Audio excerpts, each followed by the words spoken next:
Good morning, नमस्कार, जय जिजाऊ, जय शिवराय. आपण पाहतोय मुंबईमधली ही लाईव्ह दृश्य आणि ज्या चौकामध्ये कालपर्यंत मुंबई अत्यंत या ठिकाणी बंद दिसली त्या ठिकाणची ही लाईव्ह दृश्य आहेत. या ठिकाणी मोठ्या प्रमाणात पोलिसांच्या गाड्या या ठिकाणी आहेत आणि आपण बघतोय की आता इथली वाहतूक जी आहे ती सुरळीतपणे सुरू झालेली आहे.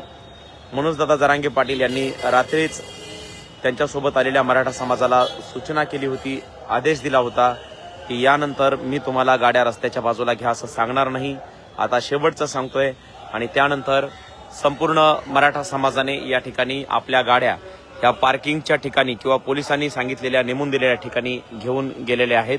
त्यामुळं आता मुंबईमधली जी सुरळीत ही वाहतूक होती, मुंबईमध्ये या ठिकाणी जी संपूर्ण बंद होती ती आता या ठिकाणी सुरळीतपणे सुरू झालेली आहे. आणि त्यामुळे आता अत्यंत या ठिकाणी ज्या बांधवांनी पोलीस प्रशासनाला सहकार्य केलेलं आहे हेच आपल्याला या ठिकाणी पाहायला मिळतंय. मुंबईमध्ये आता अचानकपणे पाऊस सुरू झालेला आहे. पाऊस कधी येईल सांगता येत नाही, पण मी जे तुम्हाला दाखवतोय ते तुम्ही लक्षात घ्या की एकही मराठा समाज बांधव हा मनोजदादा जरांगे पाटलांच्या शब्दाच्या बाहेर नाही. तर आता मुंबईमधली जी वाहतूक आहे ती अत्यंत सुरळीतपणे या ठिकाणी सुरू आहे.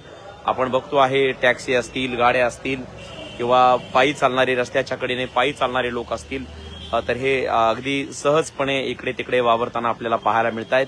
आणि मुंबईमध्ये या ठिकाणी आज कुठल्याही प्रकारची गर्दी या ठिकाणी पाहायला मिळत नाही. केवळ आझाद मैदान याच ठिकाणी लोक जमलेले आहेत आणि त्या ठिकाणी मनोजदादा जरांगे पाटील आमरण उपोषण करतायत. जरांगे पाटलांच्या आमरण उपोषणाचा आज 5वा दिवस आहे आणि आपण पाहतोय की या ठिकाणी आज संपूर्ण मुंबईमध्ये वाहतूक सुरळीतपणे या ठिकाणी पार पडताना पाहायला मिळते. तर प्रत्येक क्षणाची प्रत्येक लाईव्ह अपडेट या ठिकाणी आपण दाखवत आहोत. आज या ठिकाणी पोलीस बांधवांनाही रस्त्यावरती उभा राहावं लागत नाही, अगदी शांतपणे या ठिकाणी रस्त्याच्या कडेला ते उभे आहेत. आणि बघू शकतो आपण या ठिकाणी हे सगळे रस्ते जे आहेत ते अगदी व्यवस्थितपणे या ठिकाणी सुरू झालेले आहेत.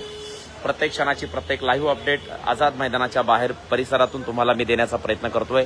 तर निश्चितपणे मित्र हो, हा व्हिडिओ कोर्टापर्यंत पोहोचवण्याचं तुमचं काम आहे. कारण कोर्टाने जे काही आदेश दिले होते रस्त्यांवरची गर्दी कमी करा, तर रस्त्यांवरची गर्दी पूर्णपणे कमी करण्यात आलेली आहे. आणि ज्या चौकामध्ये मागच्या 4 दिवसापासून आपल्याला प्रचंड विराट गर्दी दिसत होती आणि त्या गर्दीचं कारणही